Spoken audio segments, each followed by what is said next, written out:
Tatiana Muse. I am a mentor and a business coach, and I love to help women get out of their own way to start their dream businesses.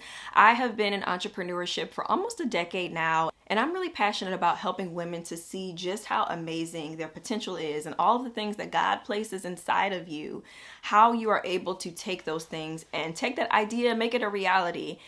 In this training today, I wanted to talk to you about what it truly means to be committed to the call. We've all been there, and we might be there currently. Maybe you've had an idea placed on your heart that has been there for many months or even many years, and excuses and doubt and different things get in the way that stop you from truly getting started. As we see people online, we start to look at them and we think, well, how am I supposed to compete with that? And so today I wanted to talk to you about what it truly means to be committed to the call, how to get out of your own way and really step out on faith so that you can see just how powerful what you have inside of you is. In my own personal story, there are many times I felt unqualified to do things. I felt like I didn't even know where to begin, but I knew that there was something placed inside of me. That is what has allowed me to become a business coach and to run my different businesses I've had over the years and to show up online in a way that I do and really have the confidence from God of knowing that this is something that He has placed within me. And I continue to be committed, even if sometimes I'm disobedient, even if there are some times that I do want to kind of, take a little bit of time to really settle into the idea of what He's calling me to do. So first things first, I just want to say, do not beat yourself up. There are so many instances where we all feel like we want to start, but then life gets in the way. Things happen. We don't know where to begin. We feel stuck. That is completely normal. And I'm sure you've heard that quote before where people will say, if you don't get started in 365 days, you're going to regret that you didn't.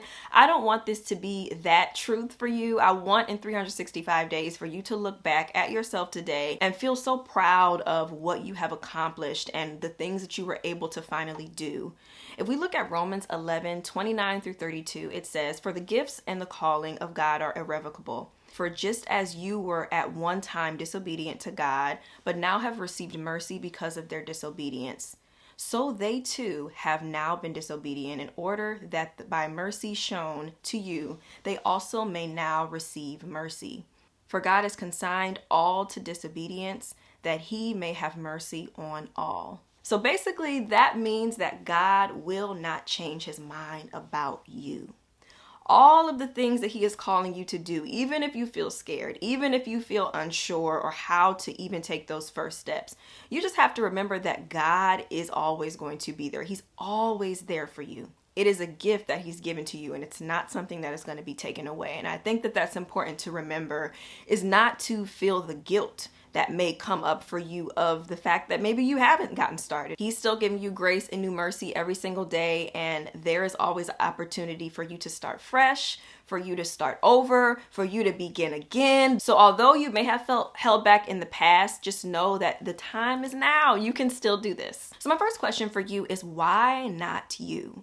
A lot of times when we get in our own way and we decide that we want to pause on the thing that we're being called to do, it can have a lot to do with us feeling like we are unqualified. So I really want you to think about, what are some of the reasons that you have been held back? What are the doubts? What are the fears? What are the excuses and different things that have come up over the years or months as you have wanted to start this business? Maybe it has been that I don't have enough money. Maybe it's been that I don't even know how to begin to figure this out. Maybe I'm not tech savvy. Whatever the case may be, I want you to identify what are the things that have truly held you back, because we got to face those things in the mirror. First, how are you able to remove some of the expectation that comes with perfection? You want to do it perfect right out of the gate. You want everything to be absolutely amazing, all of the bells and whistles, no buttons having any broken links, no imperfections with your product, all 5-star reviews. And at the end of the day, we have to remember that we got to peel back some of those perfection layers, because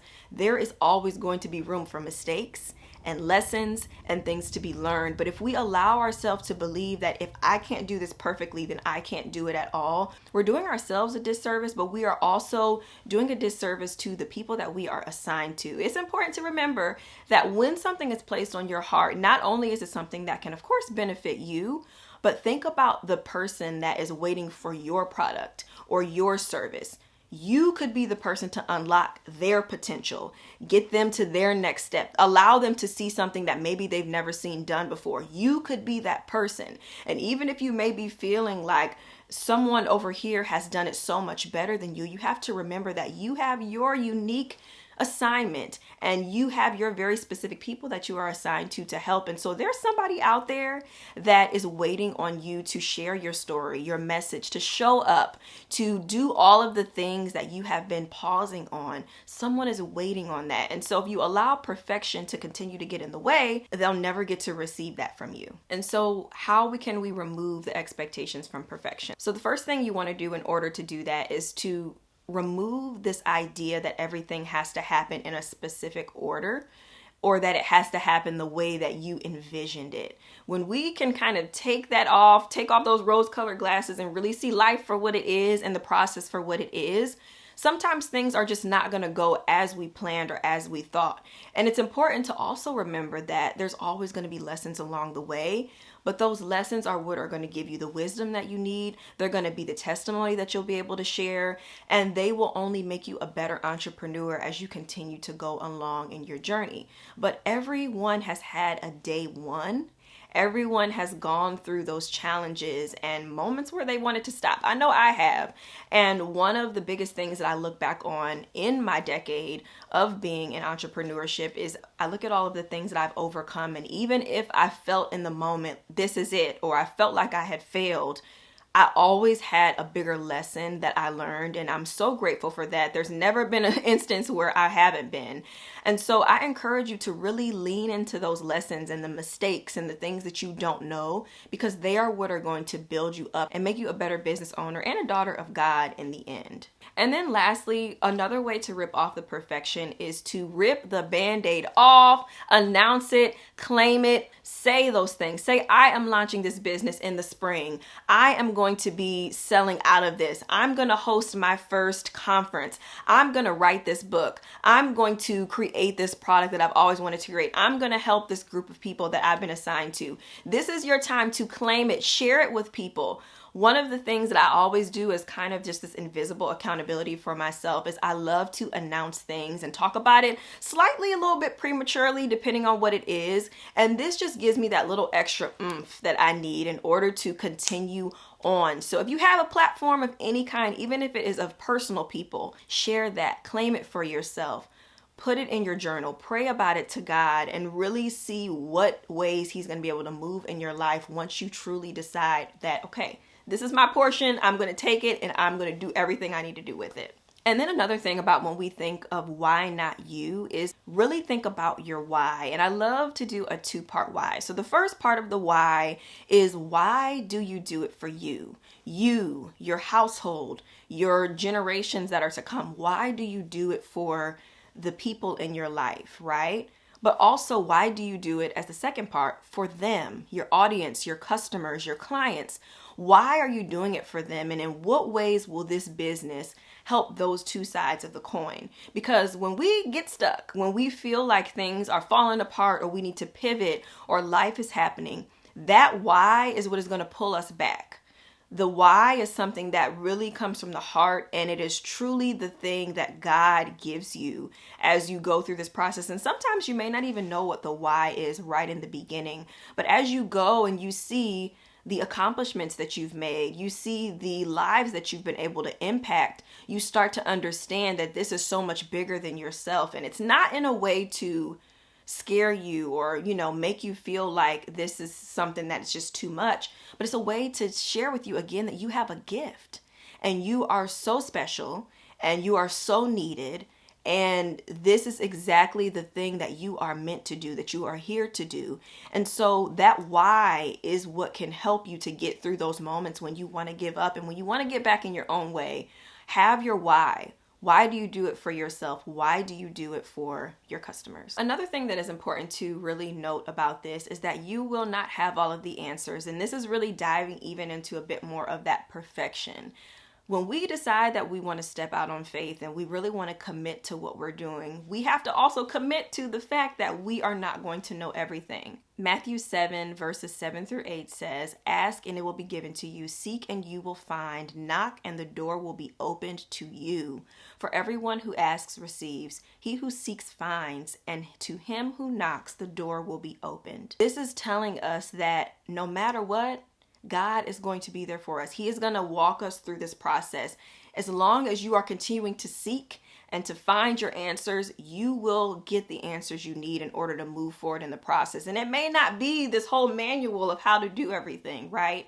But you will get enough that will continue you along the path of commitment, the path of you deciding that you want to do this thing. And as the days go on and the months and the years go on and you look back, you will see just how far you have come simply from just seeking and trying to understand and putting yourself out there and being obedient despite feeling all of the fear that you may be feeling in the background. And that is so important. So just remember that you will not have all of the answers, but the unknown does not have to stop you. If anything, it can be something that can fuel you.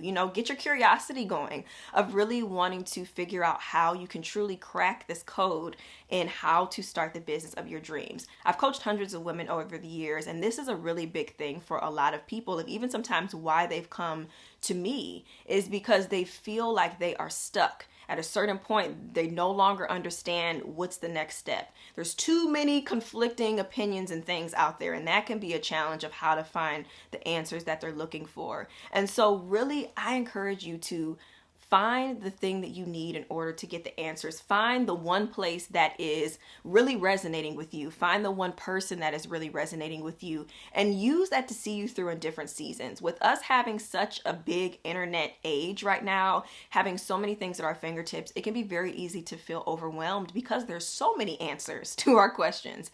And so once you find a person or a program or whatever it may be that you resonate with, truly stick with that for a while so that you don't have all of these conflicting things that are throwing you off from really just your greater good, what you're trying to get to. Find those things, eliminate all of the other distractions, and I promise you that will help you along in the process of really getting the answers you need and not feeling so all over the place when it comes to all of the different advice and tips and recommendations that people are giving, because you have your one path, you're sticking to it, and you're staying in your lane, right? You're not looking to the left and the right of you to try to see what other people are doing, but truly staying within yourself. That really gives you so much clarity and the confidence that you need in order to know that even if I don't know all of these things, like I have a path for myself, and that is so important. I want to share one final verse, and this one is about faith. It is Hebrews 11:1. Faith is the realization of things hoped for, the confidence of things not seen. Faith is truly the opposite of fear. We allow fear to stop us so many times, time and time again. But the thing about faith is that it is so directly tied to us overcoming the fear, being able to see something even if we can't see it, believing something even if we don't truly believe it. That is what faith is all about. And the vision is not always clear, but what is clear is what is on your heart. And that is where the faith really comes in to say, all right, God, I know that you have me. I know that you will lead me through this. I'm going to choose to commit. I'm going to choose to be obedient in this season, even though I have no idea what it looks like on the other side. I'm going to trust and believe that what you have for me is for me and that I will get to where I need to be. When we go to the grocery store, we have faith, right? We have faith that our card is going to work when we go to pay for something. We have faith that we're going to get from point A to point B. We have faith that we're going to wake up. And so it is the same as anything else that we have faith for. We have to have faith and believe that my business is going to be successful. I'm going to launch this thing. I'm going to make an impact. I'm going to make a change. I'm going to do what God is calling me to do. And I am going to be committed to the call. We have to have faith in those statements. So a couple of tangible things you can do just to close us out is first, have a routine. Come up with a way that you can connect with yourself on a regular basis, but even more so a routine for this business that you're trying to start. So set aside a dedicated time within the week, or even if it's a couple days out of the week, where you can even take a 30-minute block or a 1-hour block to sit down and start working on your business. One of the main things I see is a lot of people feel like they don't have time to start. It's like, okay, where is all of this going to fit in, right? So start looking at your schedule. Start figuring out what are some of those things that might be distracting you a little bit, maybe a little bit of this going on, a little bit of scrolling going on. What are some things you can eliminate to start fitting your business in your life and just fitting in those pockets of time that will help you? It does not need to be this whole week-long ordeal. Just setting aside 30 minutes here, an hour here, a couple of hours there, you will be so surprised at how far along you will get in what it is that you're trying to do, whether it's building your audience, if it is researching your new product, figuring out prices for a service, building your email list, whatever it may be. All of those things, they need time. And so build a routine around your business, and starting to add it in just like anything else that you do is very, very important. Also, remove this all or nothing mentality. Even if life gets crazy and you miss a day, you miss a day on your schedule, don't feel like, okay, well, that's it. I give up. Or if you don't hit the certain amount of followers that you want to have or the amount of sales that you want to have, that is okay. Use that as the fuel to get you to the next step. Understand the data behind it. Understand the reasons of why things didn't happen. What got in the way? What could I have done better in order to avoid this? And use that setback as a setup for yourself so that you can continue on. But that whole all or nothing mentality will continue to stop you, and just continue to be prayerful about that as well, of not putting too much on your plate. Another way to do this is to have a heart check with yourself regularly. So be honest with yourself about what season of life you're currently in, and understanding how your business fits in. Maybe you don't have a ton of free time. Maybe you have small kids around. Maybe you're taking care of someone. Maybe there's just health issues going on. Maybe there's a lot of life happening, but this is something you want to do. So be very realistic with yourself and really check in with your heart to understand, how is this going to be realistic for me to walk it out? And so that means, you may not be able to post online 5, 6, 7 times out of the week, but you know what? I can commit to 1 or 2. And that's what I'm going to do in this season. So understanding that and realizing that there are phases of business, of life, of all of the different things. And so you might be right now just in a season of where you're just sowing, you're putting your seeds in the ground. You're not really seeing a whole lot of results, but you just know that right now you're just going to continue to tend to it. You're going to put that water in, you're going to give it a little bit of sunlight, and you're going to continue to just move forward as you go. But then at some point, there's going to be a little seedling, right? You're going to have a little bit of something starting to sprout. And this is when you start to see, maybe you're gaining a little bit of the followers that you've been wanting. You're starting to get your first sales. You're starting to grow that email list. You're starting to make an impact and get feedback on the things that you have been praying on for years. That is when you start to see that work. And then eventually you're going to get into a harvest season, right? Where you have a lot of different fruits of all of the things you've been planning and working hard to do.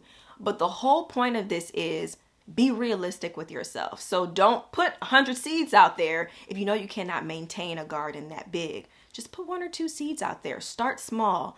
Be very realistic with yourself, because that can always set us up for disappointment if we take on too much. And we want to build a business that is intentional. We want to build a business that is realistic, right? But we want to be able to set ourselves up for success. So that is very important. Another thing too is to allow God to speak to you as well. Allow yourself to hear from Him.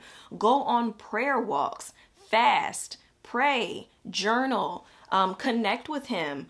Worship, do all of the things that you need to do to continue to keep your ears open and your heart open to hear from God and what it is that He is trying to tell you to do. Because there are times, even for me, where I'm like, okay, God, I don't know, is this still what you want me to do? Am I on the right path? I'm feeling a little bit doubtful about myself. And so always keep those lines of communication open. Always have points of connection with Him. And that can also help with your heart check-in as well. Another way for this is to pick a tool for you to plan with and stick with it. How many people are guilty of using maybe some kind of cute planner, and then in the next season you're not using it, and then maybe you might use your Google Calendar for a little bit and then you're not using it? try to find one tool that you really love, that really works for you, that keeps you consistent, so that you can really have something to track your progress, write down your goals, your to-dos, and all of those things. This is something that has really helped me a lot, is just being consistent with one planning tool and stick with it, because sometimes it can be very easy to feel like you want to veer off and try something else. But just remember that you know what works best for you. Find it, stick with it, and that will allow for that consistency in those regular schedules and showing up for your business to happen on a regular basis. Find a community, find accountability, find ways to get feedback. I think this is so important. Anytime that you are choosing to step out on faith and do something, having other people in your corner is a huge deal. Having people that get you, that are like-minded, that understand what it is that you're trying to do, they see the vision along with you, that helps. And so I encourage you to find your people, your tribe, as some people say, that you have, that can keep you accountable when you really want to give up, or when you've fallen off. We all need that, because as much as some of us might be self-starters, some of us might feel like, oh, I want to keep it to myself. There's nothing like having someone that is there to support you and understand what you're doing and just really help you see it through, but also to root you on as well as you have that progress made. And then lastly, celebrate along the way. Celebrate yourself. Be excited about what it is that you are doing, because it is so important that you are choosing to make this choice that maybe you have put off for such a long time, but now you are deciding to give it your yes, and that is a huge deal. So celebrate yourself, treat yourself to something, pamper yourself in some way, get your favorite treat. Whatever it may be for you, celebrate yourself. Acknowledge that, wow, I'm working hard, I'm doing this, and I'm learning. Oh, I didn't even know this 2 or 3 months ago. These are things that will help you continue to move along in your journey, because there's always going to be something unknown. But as long as you have milestones and things that you can celebrate along the way and share with others, that is truly what is going to keep you going to the next part, and to the next part, and to the next part, until you finally hit that point in your journey where you feel like, wow, okay, I officially launched this. But then it keeps going, right? It never stops. And that is what is so beautiful about entrepreneurship. That's why I truly love being a business owner and having this freedom and this flexibility that allows me to just see how far I can really go and see all of the things that God has for me, just in me being obedient and being committed to the call. I hope you enjoyed this talk. If you want to follow along with me, definitely check me out over on Instagram at Tatiana Muse, or my business, The Inspire Blueprint. Also, if you are looking for a community of like-minded women, I highly encourage you to consider checking out the Inspire Blueprint membership. We are a collective community of women that are just wanting to really get out of our own way to launch, grow, finally start the businesses and things. We have seasoned women in there that have been in business for years. We have people who have not started just yet, but are finally making that step to get started. And we are there. We have multiple touch points per month. We connect, we support everyone. There's accountability. And most importantly, you have a place to come and be encouraged. Certain seasons, you don't really know what you want to do. And sometimes you just need to hear that, I believe in you. I can do it. You can feel encouraged. It's a safe space that's been created for women just like you, and I would absolutely love for you to join us. So make sure you check out all the information on how to join the Inspire Blueprint. And thank you so much for watching this talk. Have an amazing day.